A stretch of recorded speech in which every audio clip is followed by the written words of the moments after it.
நபிகள் நாயகம் ஸல்லல்லாஹு அலைஹி வஸல்லத்தினுடைய பிறந்த நாள் எப்போது, அவர்கள் எப்படி பிறந்தார்கள், யாருக்கு பிறந்தார்கள், பிறந்த போது என்ன நடந்தது என்பது எல்லாம் பிறந்த நாள் செய்திகளுக்குள் அடக்கம். உலகத்தில் இருக்கிற இஸ்லாமிய மார்க்க அறிஞர்கள் அத்தனை பேருடைய ஏகோபித்த முடிவு, அவர்கள் ரபியுல் அவ்வல் மாதத்திலே பிறந்தார்கள்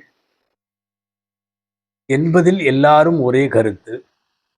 திங்கட்கிழமை பிறந்தார்கள் என்பதிலும் எல்லாருக்கும் ஒரே கருத்து. அப்போது பிறை என்ன, தேதி என்ன என்பதிலே மாத்திரம் கொஞ்சம் கருத்து வேறுபாடு உண்டு. பிறை 3 பிறந்ததாய், பிறை 8 பிறந்ததாய், பிறை 9 பிறந்ததாய் எல்லாம் எழுதி வைத்திருந்தாலும் ஏராளமான பேர், பெரும்பாலான பேருடைய கருத்து அவர்கள் ரபியுல் அவ்வல் பிறை 12 திங்கட்கிழமை அதிகாலையிலே பிறந்தார்கள். மிக பிரபலமான வரலாற்றாசிரியரும் திருக்குர்ஆன் விரிவுரையாளருமான அல்லமா இப்னு கதீர் ரஹிமஹுல்லா இந்த விஷயத்தில் கிட்டத்தட்ட ரபியுல் அவ்வல் 12 என்பதுதான் இந்த உம்மத்தின் பெரும்பாலான மார்க்கறிஞர்களின் கருத்து என்று பதிவு செய்கிறார்கள். நாம் நேற்றைக்கு கூட குறிப்பிட்ட வரலாற்றாசிரியர், முதல் வரலாற்றாசிரியர் சீரத்தை இப்னு இஸ்ஹாக் அவர்கள் தங்களுடைய நூலில் ரபியுல் அவ்வல் 12 என்பதைத்தான் பதிவு செய்திருக்கிறார்கள். இதில் லேசாக கொஞ்சம் கருத்து வேறுபாட்டில் கொஞ்சம் பாரதூரமாக பேசியவர்களும் உண்டு. பல்வேறு கருத்துகளில் மார்க்க அறிஞர்களுக்கு கொஞ்சம் எதிர்பட்டு நிற்கிற இப்னு ஹஸ்ம் லாஹிரி போன்றவர்கள் ரமதானிலே பிறந்தார்கள் என்று பாரதூரமான ஒரு கருத்தை எழுதியிருந்தாலும் ரபியுல் அவ்வல் 12 என்பது கிட்டத்தட்ட 98% மார்க்க அறிஞர்களுடைய முடிவு. அன்பிற்குரியவர்களே, திங்கட்கிழமை பிறந்தார்கள் பெருமானார் ஸல்லல்லாஹு அலைஹி வஸல்லம். அவர்களின் பிறந்த நாள் திங்கட்கிழமை. மதீனத்து மண்ணிலே அவர்கள் கால் வைத்தது திங்கட்கிழமை. அல்லாஹுவின் அழைப்பை ஏற்றுக்கொண்டு அவர்கள் இந்த உலகத்திலே இருந்து பயணம் பட்டதும் அவர்களுடைய வஃபாத்தின் நாளும் திங்கட்கிழமை. அதிகமாக நோன்பு வைத்தார்கள் பெருமானார் ஸல்லல்லாஹு அலைஹி வஸல்லம் திங்கட்கிழமை. இது சஹீஹ் முஸ்லிமினுடைய அறிவிப்பு. நாயகமே, நீங்கள் எதனால் திங்கட்கிழமை அதிகம் நோன்பு வைக்கிறீர்கள்? ஸல்லல்லாஹு அலைஹி வஸல்லமுடைய பதில், லிஅன்னஹு யௌமுன் உலித்து ஃபீஹி, ஏனென்றால் நான் அந்த நாளில் தான் பிறந்தேன் என்று பெருமானார் ஸல்லல்லாஹு அலைஹி வஸல்லம் சொல்லுகிற அறிவிப்பு சஹீஹ் முஸ்லிமிலே பதிவாகி இருக்கிறது. பெருமானார் ஸல்லல்லாஹு அலைஹி வஸல்லம் பிறப்பதற்கு கொஞ்ச நாளைக்கு முன்புதான், உங்களுக்கெல்லாம் தெரியும், யானை படையுடன் காபத்துல்லாவை இடிக்க வந்த அப்ரஹா யானை படையோடு வந்த நிகழ்ச்சி. ஹாதிசத்துல் ஃபீல், யானைப்படை, யானை நிகழ்வு என்று வரலாற்றில் பிரபலமாக குறிக்கப்படுகிற அந்த நிகழ்வு நடந்து மிகச்சரியாக 50வது நாள் நபிகள் நாயகம் ஸல்லல்லாஹு அலைஹி வஸல்லம் இந்த பூ உலகில் பிறந்து விட்டார்கள். பாலைவனத்தில் ஒரு ரோஜா மலர்ந்தது என்று நாம் கேள்விப்படுகிறோம். முகில் கிழித்து ஒரு முழுமதி வந்தது என்று கேள்விப்படுகிறோம். இந்த உலகத்தின் அஞ்ஞான கால இருட்டையெல்லாம் அழிப்பதற்கு வந்த பெருமானார் பிறந்த நாள் அன்று மக்கத்து நகரம் முழுக்கவே பிரகாசித்ததாய் பதிவு செய்திருக்கிறார்கள் வரலாற்று ஆசிரியர்கள் எல்லாம். ஏன் மதீனாவிலே வரைக்கும், மதீனாவிலே வாழ்ந்த யகூதிகளுக்கெல்லாம் தெரியும், இந்த பகுதியில், மக்காவிலோ மதீனாவிலோ அல்லது அந்த பகுதியில், அந்த தீபகற்பத்தில் நிச்சயமாய் பெருமானார் ஸல்லல்லாஹு அலைஹி வஸல்லம் பிறப்பார்கள் என்று மதீனத்து யூதர்களெல்லாம் முன்னாலே நம்பியிருந்தார்கள். சயூலது நபியு ஆஹிரி ஜமான், கடைசி காலத்தின் நபி தோன்றுவார், அவர் இங்கே வருவார் என்று தவமிருந்து அந்த நபியின் வருகைக்காக வேண்டி காத்துத்தான் யூதர்கள் மதீனாவிலே குடியிருந்தார்கள் என்றெல்லாம் நாம் பார்க்கிறோம். நபிகள் நாயகம் ஸல்லல்லாஹு அலைஹி வஸல்லம் என்கிற திருக்குழந்தை பிறந்துவிட்ட அதிசய செய்தியை அவர்களுடைய தந்தையின் தந்தை பாட்டனார் அப்துல் முத்தலிப் அவர்களிடத்திலே போய் சொல்லப்படுகிறது. அப்துல் முத்தலிப் அவர்களின் உள்ளத்திலே அல்லாஹ் இல்ஹாம் என்று சொல்லுகிற உதிப்பை தருகிறான். அந்த உதிப்பு அந்த குழந்தைக்கு முஹம்மது என்று பெயர் வைக்க வேண்டும்.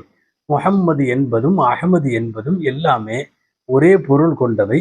திருக்குர்ஆனில் அஹமது என்றும் வருகிறது, முஹம்மது என்றும் வருகிறது. ஆக நாயகம் ஸல்லல்லாஹு அலைஹி வஸல்லம் பிறந்து விட்டார்கள். பல்வேறு வரலாற்று ஆசிரியர்கள் தருகிற தரவுகளின்படி எல்லா குழந்தைகளைப் போல் பிறக்காமல் சஜிதாவிலே பிறந்தார்கள் என்று அறிவிப்பு இருக்கிறது. நபிகள் ஸல்லல்லாஹு அலைஹி வஸல்லத்தினுடைய முகம் வட்டமாக இருந்தது என்று இருக்கிறது. இன்னமும் பல்வேறு வரலாற்று ஆசிரியர்கள் அவர்கள் பிறந்த நேரத்தில் இருந்த அமைப்பு குறித்தும் உடலமைப்பு குறித்தும் நிறைய செய்திகள் எழுதப்பட்டிருந்தாலும் கொஞ்சம் கடுமையான கருத்து வேறுபாடுகள் அதில் இருப்பதால் நாம் இதை தவிர்க்கிறோம். ஆக சஜிதாவுடைய நிலையிலே பூவுலகத்தில் பிறந்த பூமான் நபி ஸல்லல்லாஹு அலைஹி வஸல்லம் அவர்கள் தந்தை அப்துல்லா, தாயார் ஆமினா. அல்லாஹ் தேர்ந்தெடுத்த ரப்புல் ஆலமீனுடைய அந்த பெற்றோரின் பெயர்கள் கூட அற்புதமான காரணம். அம்னு என்பது ஆமினாவினுடைய மூல வார்த்தை. அம்னு என்றால் பாதுகாப்பு, அமைதி, அச்சமற்ற வாழ்க்கை என்றெல்லாம் அர்த்தம். அப்துல்லா தந்தையின் பெயர். வணக்கசாலி, இறை அடிமை, ஏகத்துவ கொள்கை, இது எல்லாம் அப்துல்லாவுக்குள்ளே அடக்கம். நபிகள் ஸல்லல்லாஹு அலைஹி வஸல்லம் நாளைக்கு என்னவாக ஆகப் போகிறார்கள் என்பதை அவர்களின் பெற்றோரின் பெயரிலிருந்தே நம்மால் தெரிந்து கொள்ள முடியும். அப்துல்லா, ஆமினா தம்பதியர்களுக்கு மகனாய் பெருமானார் ஸல்லல்லாஹு அலைஹி வஸல்லம் பிறக்கிற போது தந்தை தாயை பற்றி இரண்டொரு வரிகள் நாம் தெரிய வேண்டும். அன்பானவர்களே, அப்துல்லா அவர்களின் தந்தை அப்துல் முத்தலிபுக்கு 10 ஆண்மக்கள். 10 பேரிலும் அமைதியானவர்கள் அப்துல்லா. 10 பேரிலும் அழகானவர்கள் அப்துல்லா. 10 பேருடைய பெயர்களிலும் நௌஃபல் என்று, ஹம்சா என்று, அப்துஷம்ஸ் என்று, அபூலகப் என்று எத்தனையோ பெயர்கள். அப்துல்லா போல் அழகிய பெயரும் இல்லை, தோற்றமும் இல்லை. அஹ்லாக் என்கிற நல்ல குணத்திலேயும் உயர்ந்தவர்கள் இவரை விட யாரும் இல்லை. அவர்களை அல்லாஹ் தந்தையாக தேர்ந்தெடுத்தான். நாம் கவனிக்க வேண்டிய இன்னொரு செய்தி, அப்துல்லா அநேகமாய் வரலாற்றை பார்க்கிற போது ஆமினா வயிற்றில் இந்த முஹம்மது என்கிற திருக்குழந்தையை வைப்பதற்காக மட்டுமே வந்தாரோ என்று நினைக்க தோன்றுகிறது. காரணம், வேறு எந்த குறிப்புகளிலும் அவர்கள் இல்லை. நபிகளார் ஸல்லல்லாஹு அலைஹி வஸல்லம் அவர்களுக்கு தந்தை. சரியாக ஆமினா அம்மையாருடைய வயிற்றில் முஹம்மது ஸல்லல்லாஹு அலைஹி வஸல்லம் கருச்சூழ்ந்ததற்கு பிறகு நடந்தது. 25 வயதிலே அவர்கள் வஃபாத்தாகி விடுகிறார்கள். தந்தை அப்துல் முத்தலிப் அவர்கள் நல்ல பேரித்தம்பழம் வாங்கி வருமாறு மதீனாவுக்கு அனுப்ப, மதீனாவுக்கு போய் பேரிச்சம்பழம் வாங்கி கொண்டவர்கள் திரும்புகிற நேரத்தில் நபிகள் நாயகம் ஸல்லல்லாஹு அலைஹி வஸல்லத்தினுடைய தகப்பனார் மதீனாவுக்கு வெளியே, மிகச்சரியாக வரலாற்றில் சொல்ல வேண்டுமானால் தியாரே நாபிகா என்று சொல்லுவார்கள் அந்த இடத்தில் வஃபாத்தாகி அங்கேயே அடக்கப்பட்டார்கள். தியாரே நாபிகா இன்றைய பாணியில சொல்லுவதென்றால் இன்னைக்குள்ள மஹல்லா சனியத்துல் வெதா என்றதற்கு பெயர். சனியத்துல் வெதா ஷமாலி. இன்னைக்கு உள்ள சவுதியில அந்த இடத்துல சுல்தானா ரோடுன்னு ஒரு ரோடு இருக்கு. அப்துல்லாவுடைய கபரு அந்த பகுதியில் தான் எங்கோ இருக்கிறது. அங்கே போய் தந்தை வஃபாத்தாகுவதன் மூலம் இந்த உலகத்திற்கு ஒரு செய்தி சொல்ல வருகிறார். நாளை தன் மகனும் இந்த நகரத்தை நோக்கி, மதீனாவை நோக்கி வருவார் என்கிற முன்னறிவிப்பு அங்கே துளங்குவதாக தெரிவிப்பார்கள் வரலாற்றாசிரியர்கள். அப்துல்லா மதீனத்து மண்ணிலே வஃபாத்தாகி அங்கேயே அடக்கப்பட்டு விட்டார். வேறு எந்த குறிப்புகளும் இல்லை. அப்துல்லா இதற்காக வேண்டியே வந்தவர் போல நபிகள் நாயகம் ஸல்லல்லாஹு அலைஹி வஸல்லத்தை தந்துவிட்டு விடை பெற்று விட்டார். அரபு மக்களில் அநேகம் பேருக்கு அப்துல்லாவை தெரியாது. சொல்ல போனால் பாட்டனார் அப்துல் முத்தலிப் பிரபலமான அளவுக்கு தந்தை அப்துல்லா பிரபலமாகவில்லை.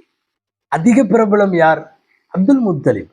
ஊர் தலைவராய், நாட்டாமையாய், பஞ்சாயத்து தலைவராய், காபா கட்டுகிற போது, யானை படை வந்த போது எல்லா நேரங்களிலும் முன்னணியில் நின்ற கம்பீர தோற்றத்திற்கு சொந்தக்காரர் அப்துல் முத்தலிப் அவர்கள். அப்துல்லாவை அதிகம் தெரியாதவர்கள் கூட அப்துல் முத்தலிபை தான் தெரிந்து வைத்திருந்தார்கள் என்பதால் நபிகள் ஸல்லல்லாஹு அலைஹி வஸல்லம் சில போர்க்களங்களில் அவர்கள் வாயிலே வந்த வார்த்தையில் அனபுனு அப்துல் முத்தலிப் என்று பாடுவார்கள். அனபுனு அப்துல்லான்னு சொல்லல. ஏனென்றால் ஊர் உலகத்திற்கு அப்துல்லாவை விட அப்துல் முத்தலிப் அவர்களை தெரியும். அன்பானவர்களே, இதுவெல்லாம் அவர்களுடைய தந்தை. தாய் ஆமினா பின்த் வஹப். அமினா பின்த் வஹப் அசல் அவர்கள் மதீனாவை சார்ந்தவர்கள், வாழ்க்கைப்பட்டு மக்காவுக்கு வந்தவர்கள். மீண்டும் அன்னலாரோடு 6 வயதிற்கு பின்னால் மதீனா செல்லுகிற அதே இடத்தில் அவர்கள் வஃபாத்தும் ஆகுவார்கள், மதீனாவிற்கு அருகே. ஆமினா பனு ஜுஹ்ரா என்கிற குடும்பத்தை சார்ந்தவர்கள். ரொம்ப மதீனாவில் ஃபேமஸான குடும்பம் பனு ஜுஹ்ரா. சொல்ல போனா நபிகள் ஸல்லல்லாஹு அலைஹி வஸல்லத்தினுடைய மாமாமார்களின் குடும்பம். ஹால் என்று சொல்லுகிறோம் அல்லவா அரபியில், மாமு, அவர்களுடைய குடும்பம். அவங்கெல்லாம் பனு ஜுஹ்ரா. சஹாபாக்கள்ல பிரபலமான சஅத் பின் அபீ வக்காஸ் ரலியல்லாஹு அன்ஹு பனு ஜுஹ்ராவை சேர்ந்தவர்கள், அந்த குடும்பம். அதனால தான் அவங்க அடிக்கடி நாங்கள்லாம் பெருமானாருடைய மாமா வீடு என்று அவர்கள் பெருமையோடு சொல்லுவது உண்டு. சஅத் பின் அபீ வக்காஸ் ரலியல்லாஹு அன்ஹு அந்த பனு ஜுஹ்ராவிலே வந்த, உண்மையாகவே ஒரு யத்தீமை போல் வாழ்ந்த ஏழை குடும்பத்தினுடைய எந்த விதமான பகட்டும் பந்தாவும் இல்லாத ஒரு அற்புதமான பெண். எல்லா குழந்தைகளையும் தாய்மார்கள் கருச்சூழ்ந்து பிரசவிப்பது போல இல்லை இவர்கள். அப்படி ஒரு உலகத்தினுடைய ஒரு ஒரு ஒரு அரிய முத்தை, காண கிடைக்காத சொத்தை இந்த உலகத்திற்கு தந்தார்கள். கணவர் வயிற்றிலே கர்ப்பமாக இருக்கிற போது இறந்து போகிறார். அப்துல்லா இறக்கிற போது 2 மாதம் அல்லது 5 மாதம் அல்லது 8 மாதம் என்றெல்லாம் பல்வேறு கருத்துக்கள். ஆக கர்ப்பமாக இருக்கிற போதே தந்தை இறந்து விட்டார்கள் என்பது மாத்திரம் உறுதியாக தெரிகிறது. நபிகள் ஸல்லல்லாஹு அலைஹி வஸல்லமுடைய பிறந்த நாள் குறித்த செய்திகளை நாம் பார்க்கிறோம். முக்கியமாய் ஒரு 3 விஷயம் தெரிய வேண்டும். அல்லாஹு தஆலா நல்லோர்களின் பிறப்பிற்கு முன்னால் சில அதிசயங்களை காட்டுவான். அரபியிலே அதற்கு இர்சாஹாத் என்று பெயர், இர்ஹாசாத் என்று பெயர். என்னன்னா, இது பிறந்த பிறகோ நிகழ்ச்சி நடைபெற்ற பிறகு ஏற்பட்டால் அதுக்கு பேர் முஅஜிஸா.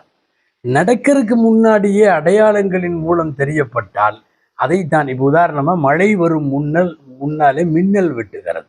மின்னல் என்பது பின்னால் வரப்போகிற மழைக்கான முன்னறிவிப்பு. அதுபோல நபிகளார் பிறப்பதற்கு முன்னால் அல்லாஹுவால் சில முன்னறிவிப்புகள் இந்த பூமிக்கு தரப்பட்டது. ஒரு 3 முன்னறிவிப்பு மாத்திரம் தெரிந்து கொண்டு இந்த தொடரை நிறைவு செய்யலாம்.